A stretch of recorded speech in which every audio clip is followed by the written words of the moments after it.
I always knew deep in the marrow of my bones that my family saw me as nothing more than a walking bank account, a pair of legs that carried a limitless credit card. But knowing and feeling are two different beasts. Knowing is a quiet whisper in the back of your mind. Feeling is a knife that twists slowly, day after day, until one morning you wake up bleeding and realize the wound has been there for years. That my name is Isabella. The first have been the responsible one since I was old enough to understand the word mortgage. While my younger sister Lila floated through life on clouds of privilege, manicured nails, designer bags, endless selfies with captions about living my best life, I was grinding 60-hour weeks in the glass towers of international finance, spreadsheets that blurred into nightmares, red-eye flights that left me hollow-eyed and jet-lagged. Every bonus, every raise, every painstakingly saved dollar went home, not because I was asked, because I was expected, because if I didn't, the sky would fall on all of them, and somehow that would still be my fault. That I told myself it was love, that I told myself it was duty, that I told myself that one day they would see me, really see me, and say thank you. That day never came. The call came on a Tuesday morning in Singapore. That I had been stationed there for 8 long months, living in a shoebox studio that smelled faintly of instant noodles and exhaustion. I was hunched over quarterly reports, coffee gone cold beside me, when my laptop chimed out a video call from home. That I accepted it with the dull dread I had trained myself to ignore. Mom's face filled the screen first. She was glowing, actually glowing, like she'd been dipped in highlighter. And good news, her smile was too wide, her eyes too bright. That I knew that look. That it was the same one she wore when she'd borrowed my college savings for a family cruise when I was 19. The same one she wore when she told me Lila needed braces more than I needed to study abroad. Isabella. Oh, honey, she sang, voice syrupy sweet, we have the most wonderful news. I leaned back in my chair, already bracing myself. Mom only used that sing-song voice when she was about to drop a bomb and call it a gift. What's going on? I asked, keeping my tone neutral. Years in boardrooms had taught me how to keep my face blank even when my stomach was knotting itself into sailor's ropes. Well, she drew the word out like taffy. You know how Lila's been planning her wedding to Nicholas. I did know, the wedding that had ballooned into something obscene, the wedding that cost more than most people's houses, the wedding I had already quietly paid for half of through anonymous transfers I routed through shell accounts so they wouldn't know it was me. Again, Mom plowed on, oblivious to the storm gathering behind my eyes. We found the perfect solution for the funding issue. My stomach dropped through the floor, through the 37 floors beneath me, all the way to the Singapore pavement. What kind of solution? My voice came out flat. Dangerous. Dad's face appeared beside Mom's then, wearing that jovial mask he always pulled on when he was about to deliver devastating news wrapped in a bow. We sold your apartment, he said, beaming like he'd just handed me a winning lottery ticket. The words didn't register at first, they floated in the air between us like poisonous bubbles. You what? The downtown condo, Mom chirped. We got an excellent price for it, more than enough to cover Lila's wedding expenses and then some. I stared at the screen. My mouth went dry. My heart started pounding so hard I could hear it in my ears. That's my apartment, I said slowly. My name is on the deed. That I bought it with my own money. Well, technically, yes, Dad interrupted, waving a hand, but we've been managing it while you're away. And since you're not using it, I'm not using it, I repeated, voice rising, because I'm working overseas to support everyone else's lifestyle. Lila shoved her way into the frame then, pushing Mom and Dad aside. She was radiant, hair in perfect waves, makeup flawless, eyes sparkling with triumph. Isabella, isn't it perfect? She gushed, bouncing. Now I can have the wedding of my dreams at the Grandview Estate. 300 guests, live orchestra, imported peonies, the couture dress, everything I've always wanted. Everything she'd always wanted, funded by stealing my home. That I felt something inside me crack. Using money from selling my home, I said quietly. Lila waved a manicured hand. You can always buy another apartment when you get back. Besides, you're never even there. At least this way the money's going to something meaningful. Meaningful, the word was ash in my mouth. The wedding is in 6 weeks, Mom added brightly. We've already put down deposits on everything. That it's going to be absolutely magical. I looked at their faces, Mom beaming, Dad nodding, Lila glowing, not one flicker of guilt. How did you manage to sell property in my name? Dad cleared his throat. We handled some of the paperwork ourselves, family helping family. You forged my signature. That's an ugly way to put it, Mom said, voice wounded. We're family. By committing fraud, I finished. Lila rolled her eyes. God, Isabella, you're so dramatic. That it's not like you can't afford another place. And we're grateful, Dad said quickly. This is just a one-time thing for Lila's special day.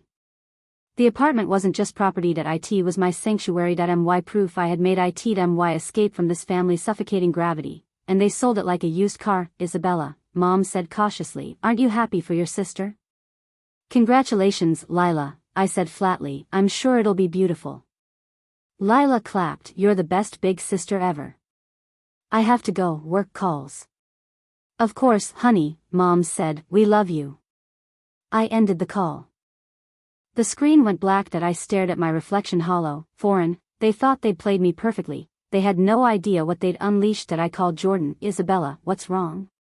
I need a favor. It's going to get messy. My family just made the biggest mistake of their lives. Congratulations, Lila, I whispered, check your mail soon. Jordan's voice sharpened, start from the beginning.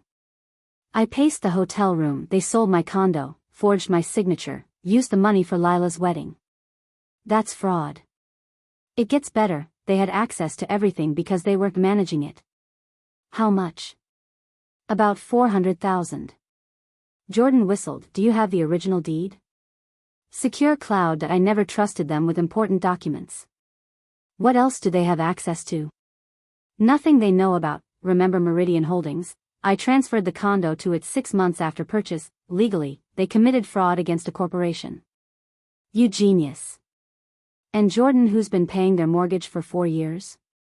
Silence. Meridian Holdings. $2,800 a month, plus credit cards, car payments, half Lila's college loans, all untraceable. You've been bankrolling their entire life while eating ramen in a studio. Yeah, and they sold my home for a $400,000 wedding. What do you want me to do? File an injunction to void the sale. Stop all payments immediately, prepare a report of every transaction. You're going nuclear. They declared war when they forged my signature. An email pinged. From Harmony, Lila's wedding planner, payment issues, urgent. The checks were bouncing. I smiled coldly. How long for the injunction? Filed tomorrow, restraining order in 48 hours. Perfect. Are you sure? I want them to know exactly what they threw away. Jordan started drafting that night. I watched Harmony's emails grow frantic. I replied politely, contact the family directly, best of luck. I deleted the rest. Let the games begin. The next morning, the group chat exploded. Lila, OMG, the florist is being difficult. Mom, don't worry, sweetheart. Dad's handling it. Lila, but what if they cancel the peonies? Dad, just banking delays. I screenshotted and sent to Jordan. It's starting. Jordan called, injunction filed, Judge Morrison reviewing this afternoon. Harmony's emails escalated, catering bounced, venue demanding payment, band wants cash. Dad's voicemail, minor banking hiccups, call me, love you, jet from Grandview Estate, deposit declined. 48 hours or we release the date. Mom's voicemail to Jordan, legal issue with the apartment sale, ask Isabella to call, text from Lila. Why aren't you answering, Dad? This isn't my wedding. Lila's voicemail. Fix this now. I'm not letting you ruin my wedding with your drama. I prepared the care package, every payment, every sacrifice. The injunction hit at 3:47 p.m. their time. Accounts frozen. Group chat chaos. Dad's voicemail. What game are you playing? Mom's, terrible mistake. We're family. Lila's, if you're behind this, I'll never forgive you. I sent the email. Since you're having banking issues, review your financial history. Pay special attention to Meridian Holdings, the company covering your mortgage for 4 years, the same company that owned the apartment you tried to steal. My resignation as your anonymous benefactor, best of luck with the wedding. Isabella voicemails poured in, Dad, we need to talk. We're family. Mom, oh God, what have we done? Lila, you psychotic bitch. I hate you. Harmony's cancellation email, all services cancelled, pursuing legal action. Lila's Instagram meltdown went viral. Nicholas called, I can't marry into this family, the fraud, the way they treated you unforgivable. 17 missed calls. 46 texts. I turned the phone face down, let them sit with it. BY morning, local news picked it up. TikTok drama channels, Reddit. Threads, David arrested for disorderly conduct at the bank. Camila emailed, your parents tried loans in your name, identity theft, Dad laid off 18 months ago, Lila ran up $60,000 in debt. Nicholas texted, Lila's trying to get my parents to pay, and have you committed? I posted the truth, online documents, timeline, everything. Detective Rodriguez called, we're pressing charges against them. Courtroom day arrived, David and Laura at the defendant's table, aged beyond recognition, Lila glaring hatred, Judge Martinez, fraud, identity theft, false reports, David. We're family that we thought it was a family asset, Judge. There is no, technically, in fraud, Laura. Isabella manipulated us, Judge. She gave voluntarily. That's generosity, Lila outburst. She ruined my wedding. Bailiff removed her. Sentences. David 18 months, Laura 12 months and probation, restitution. Jordan squeezed my shoulder. How do you feel? Empty, satisfied, but empty. Outside, reporters swarmed that I spoke briefly about boundaries. That we drove to the apartment. Carlos the doorman. I'm so sorry, Miss Isabella.